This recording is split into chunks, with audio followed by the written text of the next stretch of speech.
Hello everyone, welcome back to our channel. Today we are going to practice some questions based on one word substitution for upcoming examination. आज हम one word substitution पर based कुछ questions की practice करेंगे जो आपके upcoming exams के लिए इम्पोर्टेंट रहेगा. So let's start. Question number 1. A condition of disuse or inactivity. तो एक ऐसी कंडीशन जहाँ पर कोई चीज अब काम की नहीं रहती, डिसयूज है, जिसका कोई यूज नहीं रहता, उपयोग नहीं रहता, और इनएक्टिविटी मतलब कोई चीज की कोई एक्टिविटी कोई यूज नहीं रहता, उस कंडीशन को हम क्या कहा जाता है, स्थिति को हम क्या कहते हैं? Interregnum, destitute, lethargy, desuetude. Interregnum, destitute, lethargy, desuetude. Disuse और इनएक्टिविटी. डेस्टिट्यूट का मतलब क्या होता है? डेस्टिट्यूट का मतलब होता है पुअर, गरीब. ठीक है, पुअर जिसको हम कहते हैं इंडिजेंट, पुअर, पॉपर, इम्पॉवर्ड, इसको पुअर के सेंस में यूज करते हैं डेस्टिट्यूट. तो ये तो इसका आंसर नहीं है. लेथार्जी का मतलब क्या होता है? लेजीनेस, आलस से जुड़ा हुआ, सुस्ती, आलस से लेथार्जी. ठीक है, तो ये भी आंसर हो जाएगा इसका डेस्टिट्यूट. डेस्विट्यूट का मतलब होता है state of no longer use, जो कोई चीज उपयोग में नहीं आ रही, काम में नहीं आ रही, डिसयूज से इनएक्टिविटी को बताती है, तो उसे हम कहते हैं डेस्विट्यूट. इंट्रिगनम का मतलब होता है period where there is no ruler और गवर्नमेंट इन पावर. मतलब जैसे पहले एक रूलर पावर में था और फिर दूसरा रूलर पावर में आया, तो उसके बीच में जो गैप है, जब कोई भी रूलर पावर में नहीं है, उसको हम कहते हैं इंट्रिगनम. इंट्रिगनम जब कोई भी रूलर या गवर्नमेंट, कोई भी सरकार, कोई भी राजा जब पावर में, शासन में नहीं होता, जो गैप होता है, उस पीरियड को कहा जाता है इंट्रिगनम. इंट्रिगनम ऑफ इंटरवल गैप से इसे याद रख सकते हो. डेस्टिट्यूट पुअर, लेथार्जी लेजी, और डेस्विट्यूट का मतलब होता है state of no longer used. तो आपको डिसयूज से याद कर सकते हो, थोड़ा डिसयूज से स्पेलिंग इसकी याद रख सकते हो, डेस्टिट्यूट, डिसयूज. ठीक है, नेक्स्ट देखिए. A government controlled by rich and powerful. एक ऐसी सरकार जिसको अमीर लोग, ताकतवर लोग के कंट्रोल में होते हैं. अमीर या ताकतवर लोग उसी सरकार को चलाते हो, जिनके पास पावर हो, पैसा हो, उसको क्या कहेंगे? उस गवर्नमेंट को क्या कहते हैं? Oligarchy, plutocracy, technocracy, bureaucracy. Oligarchy क्या होता है? ओलिगार्की तो होता है रूल बाय फ्यू पीपल. जब कुछ लोग सरकार चलाते हैं, एक ग्रुप है ना, कुछ लोग सरकार चलाते हैं, इनके पास एक स्पेशल एक्सेस होती है, पेटेंट राइट्स होते हैं, तो आप इतना याद रखिए. ओलिगार्की होता है गवर्नमेंट में फ्यू पीपल, कुछ लोगों की, एक ग्रुप की सरकार है, संगठन की. Technocracy is rule by technical experts. तकनीकी विशेषज्ञ सरकार चला रहे हो, ठीक है, जो टेक्निकल एक्सपर्ट्स हैं, तो हम उसको कहते हैं technocracy. Bureaucracy, administration. Government control में rich and powerful people is known as plutocracy.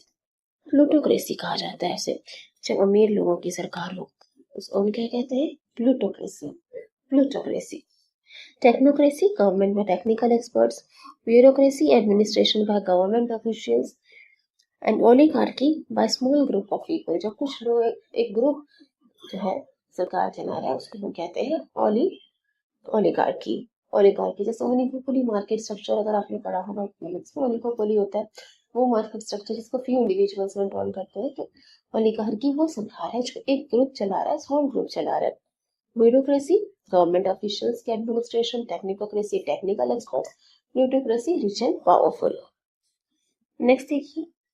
A professional who makes detailed maps showing terrain features. Archivist, topographer, pharmacist, sculptor. आर्किविस्ट कौन होता है? आर्किविस्ट होता है जो रिकॉर्ड्स प्रिजर्व करते हैं, रिकॉर्ड मेंटेन करके रखते हैं, उन्हें हम कहते हैं आर्किविस्ट. फार्मासिस्ट जो मेडिसिन बनाते हैं, मेडिसिन सेल करते हैं. फार्मासिस्ट की शॉप से, केमिस्ट शॉप से आप मेडिसिन परचेज करते हो, तो जो मेडिसिन बनाने और उसको उसमें डील करते हैं, तो वो है फार्मासिस्ट, मेडिसिन से जुड़ा हुआ. स्कल्पटर मूर्तिकार को कहते हैं. तुम्हारा आंसर हो जाएगा टोपोग्राफर. टोपोग्राफर. टोपोग्राफर कौन होता है? जो डिटेल मैप बनाता है, जैसे कि अर्थ की जिसने स्टडी की, उसका एक मैप बनाया कि कहाँ पे वाटर बॉडीज है, कहाँ पे ओशन है, कहाँ पे लैंड है, कहाँ पे माउंटेन्स है, जो डिटेल के बारे में बताता है, फिजिकल फीचर्स के बारे में डिटेल एक स्ट्रक्चर बनाता है, मैप बनाता है, उसको कहा जाता है टॉपोग्राफर। टॉपोग्राफर मतलब वो टॉप का ग्राफर है, अच्छे से बता रहा है डिटेल में, ठीक है। नेचुरल कहाँ पे नेचर के बारे में बता रहा है कि कहाँ पर माउंटेन्स है, कहाँ पर लैंड है, कहाँ पर वाटर बॉडीज है। तो पूरा जो है फिजिकल फीचर्स को जो एक मैप में उतारते हैं, अच्छे से प्रेजेंट करते हैं, उस अर्थ को स्टडी करके उसको फिजिकल फीचर्स को ड्रॉ करता है, अच्छे से लोकेशन वगैरह की बताता है, उसको हम कहते हैं topographer. Is a person who studies the physical features of land, और उनके लिए एक मैप भी तैयार करते हैं, कई बार एक स्केच तैयार करता है कि कहाँ पे कौन सा फिजिकल फीचर लोकेटेड है, उसको हम कहते हैं टॉपोग्राफर। टॉपोग्राफर टॉपोग्राफर है। आर्किविस्ट who collects and maintains records। ठीक है, तुम्हारा आंसर हो जाएगा टॉपोग्राफर। नेक्स्ट देखिए, अ person who is excessively fond of eating and drinking, जो खाने पीने का बहुत शौकीन है, उसको क्या कहेंगे? एस्केटिक, गोर्मेंट, स्टोइक, माइजर। माइजर का मतलब क्या होता है? माइजर का मतलब होता है कंजूस, कंजूस, ज्यादा पैसे ना खर्चे। Stoic indifferent to pain and pleasure के संत महात्मा होते हैं, जिन्हें सुख दुख में एक समान रहते हैं, उसे हम कहते हैं स्टोइक, स्टेबल रहता है उनका एटीट्यूड, स्टोइक। एस्केटिक, एस्केटिक होते हैं जो लग्जरी मटेरियलिस्टिक चीजों को त्यागते हैं, जो सिंपल लाइफ जीते हो, उन्हें कहा जाता है एस्केटिक। एस्केटिक दोस्तों ने सिंपल लाइफ, जैसे वैसे आप 60% होते हैं सिंपल लाइफ जीते हैं, लग्जरीज को, इन सब मटेरियलिस्टिक चीजों को त्याग देते हैं, वो माया से दूर रहते हैं, एस्केटिक कहते हैं उन्हें। तो हमारा आंसर हो जाएगा गवर्नमेंट। गवर्नमेंट का मतलब होता है अ person who is fond of eating and drinking, जो खाने पीने का शौक हो, उसे कहा जाता है government. Miser, a person who avoid spending money, कंजूस, जो पैसा ना खर्चे।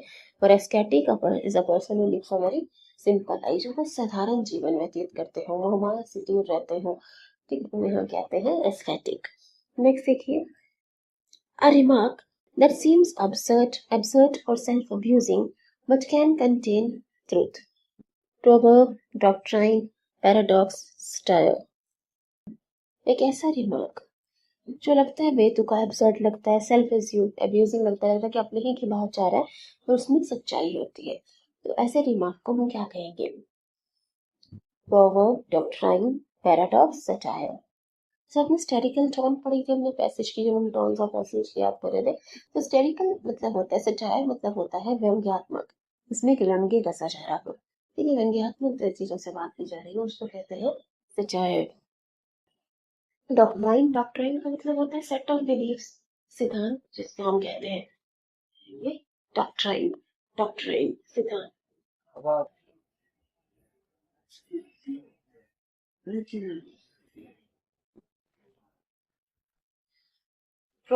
प्रोवर्ब को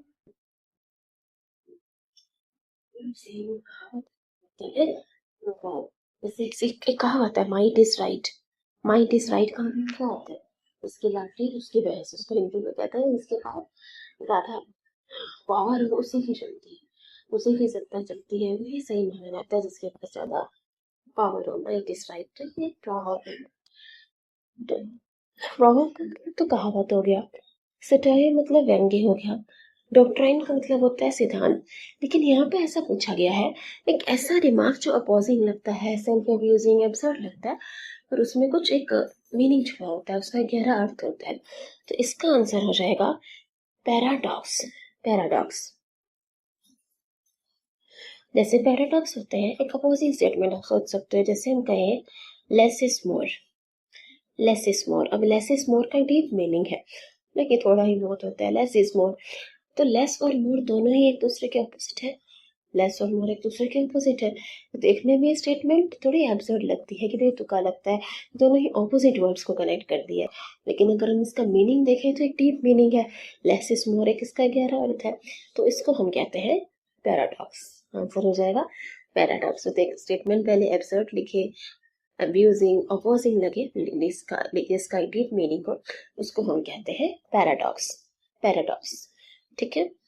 नेक्स्ट देखिए, someone who challenges the established system or authority, तो सिस्टम को चैलेंज करे, अथॉरिटी को चैलेंज करे, क्या कहेंगे? Advocate, conformist, rebel, theist. Advocate कौन होता है? एडवोकेट होता है सपोर्टर, जो आपको सपोर्ट करे।